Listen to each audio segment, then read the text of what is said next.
साथियों नमस्कार। श्रीशांत। पीसीएस की परीक्षा होने वाली है, बस इसी संडे को परीक्षा है। तो पीसीएस की परीक्षा में क्या गलतियां आप लोगों को नहीं करनी है, जो भी नए लड़के जा रहे हैं, जो लगातार परीक्षा देते आ रहे हैं, वो जो प्री निकालते हैं उनको पता है कि प्री कैसे निकाला जाता है। क्योंकि आप चाहे जितनी भी सच मानिए ना, आप बहुत मेहनत कर लीजिए, अगर आपको परीक्षा एग्जाम हॉल में तब वो तरीका नहीं पता है, वो आर्ट नहीं पता है, तो आप चक्कर की तरीके से घूम जाएंगे, आपके हाथ पांव फूल जाएंगे।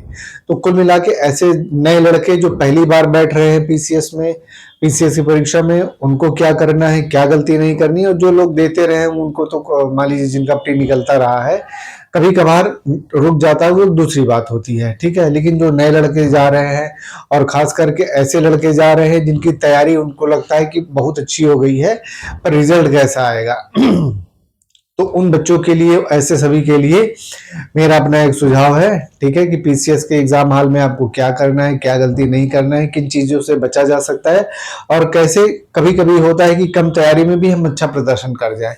बहुत अच्छी अच्छी तैयारी वाले धरे के धरे रह जाते, प्री क्वालिफाई नहीं होता, सालों साल नहीं क्वालिफाई होता। तभी मैं कह रहा हूँ, प्री निकालना, किसी परीक्षा का प्री पैटर्न निकालना वो बहुत कठिन, खास करके यूपी पीसीएस का। क्योंकि यूपी पीसीएस जो परीक्षा है ना, ये आप मान लीजिए कि ये आईएएस की पैटर्न को धीरे धीरे फॉलो कर रहा है आयोग। मैं बार बार कहता हूं, आईएएस का जो एग्जाम होता है वहां एनालिटिकल होता है ना, ठीक है। एनालिटिकल का मतलब बहुविकल्पी होता है, पर वहां पे बहुविकल्पी ऐसे प्रश्न होते हैं कि पांच पांच बहुविकल्पी होते होंगे बिल्कुल से, और पता लगा आधे आधे पेज पे तो एक एक क्वेश्चन होता है। यानी कि वहां आपको व्यवहारिक एनालिटिकल, वहां फैक्चुअल नहीं होता है आईएएस के एग्जाम में। हमारे यहाँ पे क्या है, अब आप देखेंगे लगभग 50% क्वेश्चन एनालिटिकल होने लगा है, ठीक है। और 50% क्वेश्चन क्या है, फैक्चुअल होने लगा है। फैक्चुअल का मतलब वन लाइनर, ठीक है। फैक्चुअल का मतलब होता है कि वन लाइनर, यानी कि एक बार में जैसे आप पढ़ते हैं उत्तर आपको समझ में आ जाए।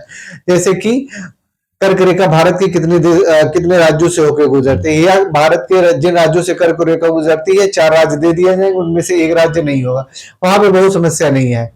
ये हो गया फैक्चुअल। एनालिटिकल का क्या होता है कि उसी में उन जो चार राज्य दिए हैं, उन चार राज्यों को ना देके पता लगा उन राज्यों के जहां से कर्क रेखा गुजर रही वो स्थान दे देंगे। मान लीजिए जबलपुर दे दिए, भोपाल दे दीजिए, अगरतला दे दिए, ठीक है। इसी तरीके से झारखंड का कोई दे दिए, इसके बाद वो अक्षांश दे दीजिए, दिए। आईएएस का मैं बात कर रहा हूं। तो इस तरह से फैक्चुअल और एनालिटिकल में ये अंतर होता है। आपको समझना क्या है कि आपका प्लस पॉइंट क्या है, कि जो पीसीएस में 50% है फैक्चुअल, ये आपका प्लस पॉइंट है, ठीक है। जो लड़के आईएएस देते हैं उनके लिए प्लस पॉइंट ये है, ठीक है। एनालिटिकल, जो लड़के प्रॉपर आईएएस दे रहे हैं, दिल्ली में बैठ के या कहीं भी बैठ के देश दुनिया किसी भी कोने में आईएएस देते हैं, उनके लिए फैक्चुअल ज्यादा तकलीफ दे होता है, क्योंकि उनकी तैयारी उसी लेवल की होती, उसी स्तर की होती, एनालिटिकल वाली, यानी व्याख्यात्मक पूरी तरीके से प्रकार से होती है। आईएएस में भी बहुविकल्प में आता है, लेकिन वो बहुविकल्प इस तरह से होता है कि आपको पूरी कहानी उसकी पता होनी चाहिए, ठीक है ना, नहीं तो आप फंस जाएंगे। पीसीएस में क्या होता है, पहले लगभग 150 क्वेश्चन में 120 क्वेश्चन फैक्चुअल ही होता था, लेकिन अब क्या होने लगा है, अब 60-60 का रेशियो होने लगा है। यानी कि मान लीजिए कि अगर 150 क्वेश्चन आता है, तो कहने का ये मतलब है कि अगर कोई लड़का 120 क्वेश्चन कर रहा है, या 120 या 130 के बीच में कर रहा है, तो उसको फैक्चुअल और एनालिटिकल दोनों में हाथ पांव उसका ठीक होना चाहिए, यानी कि दिल दिमाग ठीक होना चाहिए। तो अब आपको समझ में आ रहा होगा कि पीसीएस का जो पेपर होता है, मेरा ये मानना है कि वो आईएएस से मुझे तो कठिन हर समय लगता है, खासकर कि यूपी का, क्योंकि फैक्चुअल का कोई और शोर नहीं होता है। एनालिटिकल में तो एक होता है कि आप कोई एक आप कुछ पकड़ लिए हैं तो धीरे धीरे धीरे धीरे उसका जोड़ते हुए चले जाएंगे, ठीक है। लेकिन फैक्चुअल में अगर आपको नहीं आ रहा, तो आप दिमाग के घोड़े दौड़ाते रहो, आपको समझ में नहीं आएगा, ठीक। तो कहने का ये मतलब है कि पीसीएस की परीक्षा में आपको क्या गलती नहीं करनी है, क्या करना है, जो मेरा अपना समझ में है, जो तरीका है जिससे मैं प्री हर समय निकालता था। कहने का ये मतलब है कि प्री में आपको क्या करना है, देखिए कुछ चीजें आपको करनी है, पॉइंट आउट मैं कर दे रहा हूं। जैसे क्या करना है, अति आत्मविश्वास से बचे, ठीक है। किससे बचे, अति आत्मविश्वास से बचे। आत्मविश्वास ठीक है, ये विश्वास है कि मैं कर ले जाऊंगा। अति आत्मविश्वास क्या होता है कि यार मैं ही करूंगा, इसके बाद कोई शायद कर ही ना पाए, ठीक है, उससे बचिए। अति आत्मविश्वास कहाँ पे हमें धोखा देता है? अति आत्मविश्वास हमें धोखा देता है जहां पे इजी प्रश्न होते हैं। मान लीजिए फैक्चुअल आया, इजी प्रश्न आया, आपने देखा, आपका मन खुश हो गया, बिल्कुल से बढ़िया खुश हो गए आप कि अरे वाह यार बहुत शानदार प्रश्न आ गया, ये तो मेरे ऐसे 30-40 प्रश्न आप पढ़ते चले गए फैक्चुअल, जो आपके बिल्कुल से रटे रटाए हुए हैं, कुछ रिपीटेड क्वेश्चन आ गए, कुछ फैक्चुअल इस तरह से आ गए जो आपने तैयारी की है। क्या होता है कि आप उसके प्रति लापरवाह हो जाते हैं। गलती आपकी देखिए वहीं पे होती है, जब आप लापरवाह हो जाते हैं तभी गलती होती है। आपने नोटिस किया होगा साथियों कि जैसे जब कोई कार का या मोटरसाइकिल का जो नया नया ड्राइवर होता है तो वो गाड़ी बहुत संभल संभल के चलाता है, इतना संभल के चलाता है कि बिल्कुल से उसको लगता है कि मेरी गाड़ी में खरोच ना होने पाए। इसके बाद जब वही ड्राइवर ट्रेंड हो जाता है, सालों साल चलाता रहता है, तो वो क्या करता है कि ओवर स्पीड करता है। ओवर स्पीड में पता लगा कि गाड़ी लड़ा देता है, भिड़ा देता है, ये करता है क्योंकि वो लापरवाह हो जाता है। जब आप लापरवाह हो जाते हैं तभी घटनाएं घटती हैं। तो जहां पे इजी प्रश्न हो जाते हैं, ठीक है, अब आप वहां अति आत्मविश्वास से बचिए। पहली बात तो ये, ठीक है, अति आत्मविश्वास से बचे। ठीक, किन प्रश्नों में? इजी प्रश्नों में। इजी क्वेश्चंस में आपको देखना है कि हाँ ठीक है यार, उसको ठीक है, बात के लिए मत छोड़ो, अगर आपको आ रहा है तो उसमें तुरंत टिक लगा लो, ठीक है। दूसरी बात क्या है? दूसरी बात यह है कि पेपर को सावधानी पूर्वक पढ़िए, ठीक है, पेपर को बहुत सावधानी से पढ़िए, पेपर सावधानी पूर्वक, क्योंकि पेपर पढ़ने में ही पूरी गड़बड़ी होती है, ठीक है, सावधानी पूर्वक पढ़िए। मेरे भी साथ हुआ है, अधिकांश बच्चों के साथ में ये होता है कि पता लगा वो पढ़ते कुछ है, उनके दिमाग में कुछ चल रहा होता है, आंसर कुछ निकालते हैं। इसके बाद में उनको लगता है कि अरे यार मेरी आंखों के सामने तो बिल्कुल मैं अंधा हो गया, तो ये सब तो मुझको दिखाई नहीं पड़ता है। वो टेंशन की वजह से होता है कि शब्द सामने कुछ दूसरा लिखा होता है और हम पढ़ते कुछ दूसरा है, दिमाग में चलता है कुछ तीसरा है। तो इसीलिए मैं कह रहा हूं पेपर आप बहुत सावधानी पूर्वक पढ़िए, क्योंकि वहां पे जो शब्द आप पढ़ते हैं ना, कभी कभी आपको दूसरे तरह से दिखने लगता है, ठीक है। उन सब चीजों से बाद में समझ में आता है कि अरे यार ये तो ये लिखा था, मैं तो गड़बड़ करके चला आया, उससे बचिए, ठीक है। पेपर सावधानी पूर्वक पढ़िए। तीसरी बात, ठीक है, खुद पर विश्वास रखिए, खुद पर विश्वास रखिए, ठीक है, अति आत्मविश्वास से खुद पर विश्वास करिए। खुद पर विश्वास करिए का मतलब ये मत डरिए कि मैं पहली बार देने जा रहा हूँ, दूसरी बार पहली बार वाला ही लड़का टॉपर होता है, दूसरी बार वाला कौन टॉप कर जाए ये पहले से प्री डिसाइड नहीं है, या आकाशवाणी नहीं कि फला लड़का जो आपके क्लास एग्जाम देने जा रहा है वो टॉप करने वाला है, ऐसा कुछ भी नहीं होता है। और इस मनोभाव से, इस डर से कि यार वो 30 साल का है, 32 साल का, उसने 6 मेंस दिए हैं, 8 मेंस दिए हैं, 12 मेंस दिए हैं, और यार उसके सामने तो मैं टिकता नहीं, इन सब मनोभाव से, इन सब ये मनोरोग है, ठीक है, इन सब चीजों से दूर निकलिए। आप बिल्कुल सबके बराबर हैं, शून्य पे सबकी स्थिति है तो शून्य पे आपकी भी स्थिति है, वो आपके बराबर है, क्योंकि वो प्री देने जा रहा है, भले उसने प्री मेंस इंटरव्यू कई बार दिया है, लेकिन जब वो प्री देने जा रहा है तो वो आपके बराबर ही है। क्या पता आपकी तैयारी उससे बेहतर हो, ऐसा तो है नहीं। तो इस मामले में खुद से बचिए, खुद पे विश्वास रखिए और खुद पर संदेह मत होने दीजिए, ठीक है। खुद पर संदेह होने देंगे तो गड़बड़ हो जाएगा, ठीक है। एग्जाम हॉल में सभी बच्चे बराबर हैं, सभी एक लेवल पे है, किसी के लिए कम ज्यादा कोई स्थिति नहीं है। चौथी बात क्या है?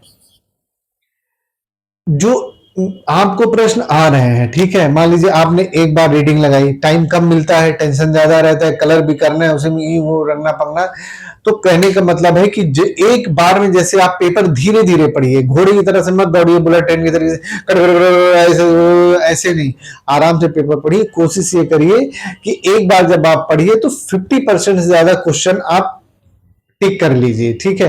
पहली बार जब आप पेपर पढ़ते हैं तो मैक्सिमम अगर क्वेश्चन टिक कर लेंगे तो दोबारा क्या रहेगा कि आप थोड़ा स्पीड बढ़ा भी देंगे तो भी कोई तकलीफ नहीं होगी, ठीक है। तो आपको करना क्या है, जो पहली बार लड़के जा रहे हैं, पहली बार जब आप पेपर पढ़ें, ठीक है, पहली बार पेपर पढ़ने पर कोशिश करिए कि 50% से ज्यादा प्रश्न का उत्तर टिक कर लीजिए, ठीक है। 50% से ज्यादा क्वेश्चन टिक कर लीजिए तो आपके लिए आसानी रहेगी दूसरी बार तीसरी बार, ठीक। अब फिर अगली बात क्या है? अगली बात यह है टाइम मैनेजमेंट।